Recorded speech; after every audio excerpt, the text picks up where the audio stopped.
Baton Rouge stalls after many in St. Bernard Parish spoke out against it, and a different measure targeting attorneys advanced. Sabrina Wilson breaks down what happened at the state legislature today.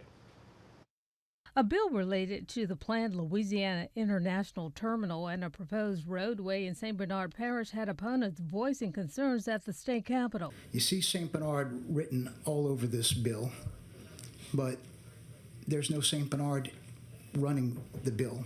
There's no St. Bernard running the project. House Bill 616 says the Port's Board of Commissioners would develop, construct, and operate and maintain the St. Bernard Transportation Corridor, a roadway that would connect the terminal to the interstate system, and says the Port would have authority to utilize a public-private partnership. This is a solution to make sure that when the Louisiana International Terminal is built, we have a road. But opponents push back. If all of the 18-wheeler traffic is dumped on Paris Road and there is no rail variation, that rail completely blocks both of our other exits. We will be trapped.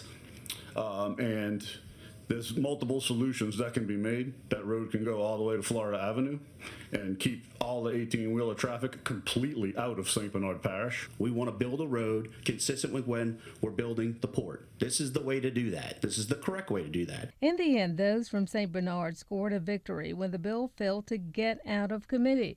In another room, bills were heard that backers say would help the auto insurance crisis. We have a cultural problem in Louisiana when it comes to lawsuits in minor accident claims. HB 439 would limit attorney fees. This bill provides a substantial consumer protection by limiting an attorney's contingency fee for the first $15,000 recovered, and therefore keeping more money in the claimant's pocket when the case settles for a small sum. Let me make sure I understand. For the first $15,000, an attorney can only receive 10%. Is that correct? Yes, sir. Okay. What happens if an attorney settles a case for $100,000? The first $15,000, you would get 10%.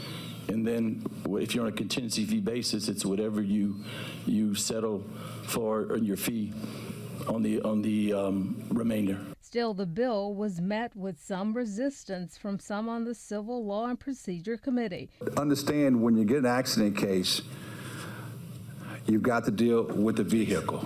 You got to deal with doctor visits. You don't just get a client, sign them up, and get a check next week. It doesn't work that way. In the end, it advanced to the full House on a vote of 10-2.